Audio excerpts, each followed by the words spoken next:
Ladies and gentlemen, welcome back to another video. It is Jackstown. So first and foremost, guys, I would just like to apologize because it's been a while since I've uploaded. I've had a lot on my plate, but you know what? I'm going to make sure from now on to make more time for these videos because I love making YouTube videos. So I'm glad to be back and expect many more uploads and much more frequent uploads in the future. So with that being said, guys, let's talk about today's video. So if you're an NBA fan, I am absolutely sure by now that you know that the Philadelphia 76ers have lost Game 7 to the Atlanta Hawks today, and the Hawks are moving on to the Eastern Conference Finals. Congratulations to them. They played a great series, but that got me thinking about the whole situation that's going on in Philadelphia, and despite being a #1 seed, once again, the 76ers fail to reach the conference finals. Now we're about 4 years into their process, finally making the playoffs. It's been 4 years and 4 straight years of disappointment, unfortunately. So that got me thinking, is the process done? Should the 76ers completely change up their team and try something new? Because clearly it's not working right now with what they have right at this moment going on. So today we're going to talk about what I think the 76ers are doing wrong and how they can improve their team to possibly contend and win a championship in the coming year. So let's talk about it, guys. And also, of course, let me know your opinions in the comments below as always. So with that being said, let's fix the process, shall we? So guys, as I'm sure all you NBA fans know by now, the process, or trust the process, is a super famous phrase now that was said by the former Sixers GM, Sam Hinkie, and that was basically when the Sixers were bottom feeders, probably the worst team in the league. Yeah, I think they were definitely the worst team in the league at that time. They were just obviously tanking, and they had so many draft picks, and when they drafted Embiid and all these other guys, Sam Hinkie pretty much was saying, you know, stay patient. Let's get better. We're gonna be patient, and eventually it will pay off. Trust the process. We will eventually get back to contention with all these draft picks. We're gonna build a core. We're gonna build a dynastic championship team through our draft. And for the most part, they are a contending team nowadays because of what they've done in the draft. Of course, Joel Embiid is a superstar. Could have won the MVP this year if he wasn't hurt. Ben Simmons has been a very good pick overall for the most part, at least up until somewhat recently. And then, yeah, they have a lot of really good players on their team. So, of course, they're a very good team, but a lot of Sixers fans probably would have expected a little bit more than just reaching the conference semifinals by now. And so that got me thinking, why is this happening? And let's just break it down real quick. So guys, one of the major problems with the Sixers right now, and I'm pretty sure most of you guys can agree with me on this one, their biggest problem, or at least one of their biggest problems, is Ben Simmons not stepping up in big games, not delivering in the biggest moments. He really has folded under pressure the last couple years, especially this year, and especially in this series. I mean, when Ben Simmons came into the NBA, he won Rookie of the Year, and everyone was so excited about him because they thought he's stuffing the stat sheet. He's a triple-double machine, 6'10" point guard. You know, he's only going to get better from this point. So everyone thought as soon as he gets a jump shot, that's the only thing that'll complete the puzzle. That's the last piece to the puzzle. As soon as he becomes at least a decent shooter, he's going to dominate the league, just be one of the best players in the league, maybe the best player, a perennial MVP candidate. But what's ended up happening, unfortunately, is not only has he not improved the last few years, I think he's in his 4th year now, you could argue he's gotten worse. I mean, yes, he's a great defensive player. Yes, he's a great passer and rebounder, but you can't really have a 1-2 punch if that second player isn't going to even factor into what happens at the end of the game, especially offensively. I mean, he's been so passive, and because he's such a horrible free throw shooter, as you guys all know, it seems, especially I saw today in Game 7, he's afraid to shoot the ball, especially on this one play that I'm going to pull up. I'm sure most of you have seen it. He had the dunk right underneath the basket. He made a nice turnaround move in the post. He's right under the basket. He can dunk the ball right there, tie the game, but instead he passes it off to Matisse Thybulle because obviously the lack of shooting and knowing that he's probably going to get fouled every time he touches the ball, that seemed to get to him mentally, psychologically, and he just seems to shy away from the moment. And to me, I'm at the point where I feel like it's best if the Sixers find a way to trade Ben Simmons, because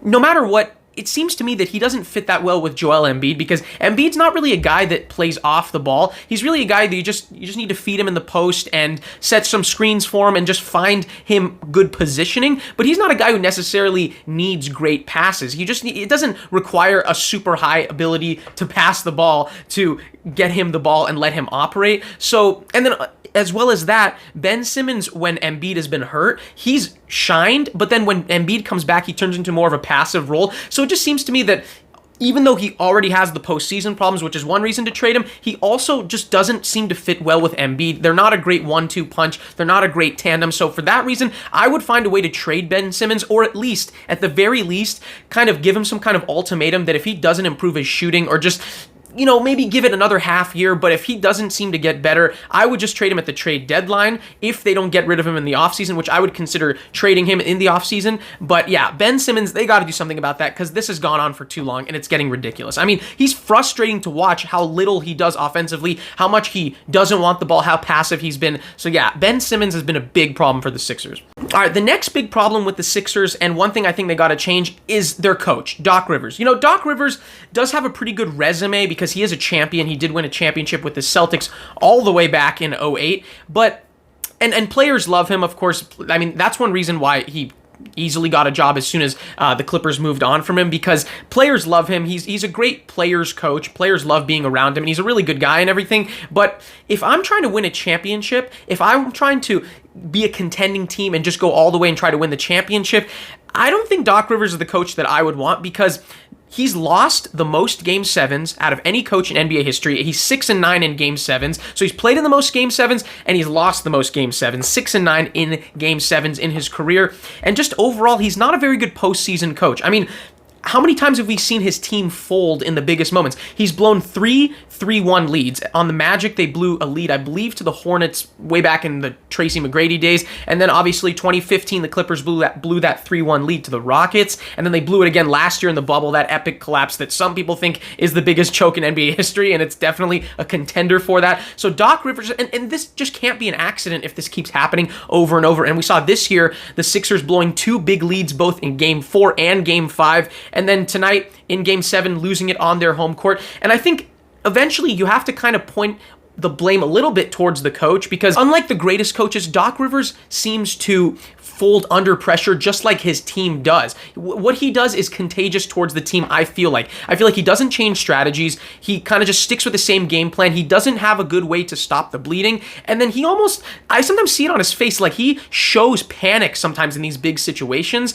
I mean, just let's see if I can pull up a clip or something, but I think last year in the bubble, Game 7 against the Nuggets, he seemed to panic. He had this look of worriness on his face, just in my opinion. So I think that's contagious towards his players. I feel like Doc Rivers panics, he doesn't change up the strategy, and he just lets his team he doesn't let his team stop the bleeding, and I think that's a big problem. So for me, Doc Rivers is a really good regular season coach. He'll get you to the playoffs. Players love him, but if I'm trying to win a championship, I would not have Doc Rivers as my coach. So I think even though they were the #1 seed this year, I would maybe give Doc Rivers one more chance, but maybe also consider moving on, because his pedigree, at least recently, has shown me that he's not the right coach to lead his team through adversity and stop runs that are inevitable from other teams. Other teams will make runs in the playoffs, and you have to adjust. He doesn't adjust well, and his lack of confidence and the seeming way to panic in those big moments, I think it's contagious, and players also seem to panic and they can't stop the bleeding. Like Shaq once talked about on Open Court how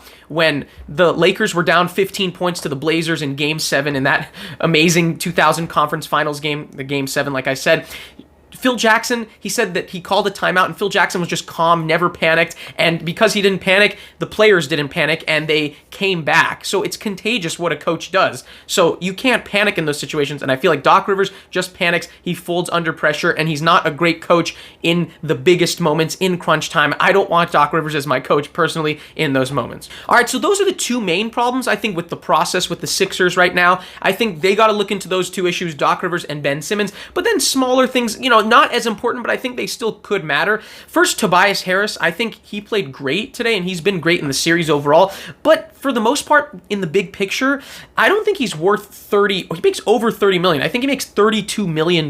So I don't think that is a good enough.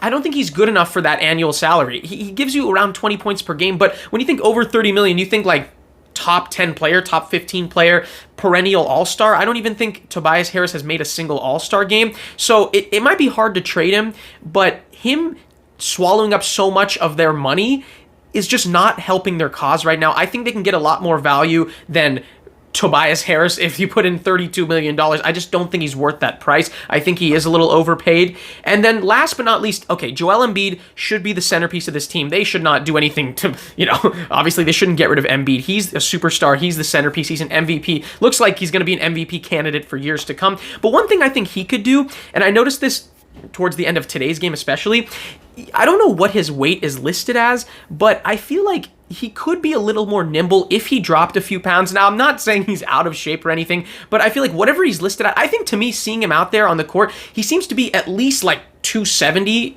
pounds. He's 7'1", which is not a terrible ratio, but he's kind of like an Olajuwon where for him, footwork matters and being quick and agile matters a lot for the type of player he is. So I think that if he dropped a few pounds and maybe got down to like 255, 260, even that could make him quicker and maybe help him be more durable, prevent as many injuries, because his knee soreness, I mean, he's had a lot of knee injuries, overall injuries, and I just feel like if he was lighter on his feet, he could play better, his footwork would be better, and he could be more durable. So I think if the Sixers do all those things, they definitely have a chance to win a championship in the coming years. Sixers fans overall, I would say, even though I'm not a Sixers fan, I feel your pain, and so I don't think this is a type of situation where you should blow up the entire, of course, roster. I don't think that they should just start over and end the process. So I don't think the process is over. I still think Embiid's a great centerpiece to your team. I would, if you're going to make a big move, I would move on from Simmons. Like I said, maybe Tobias Harris, but that's going to be hard.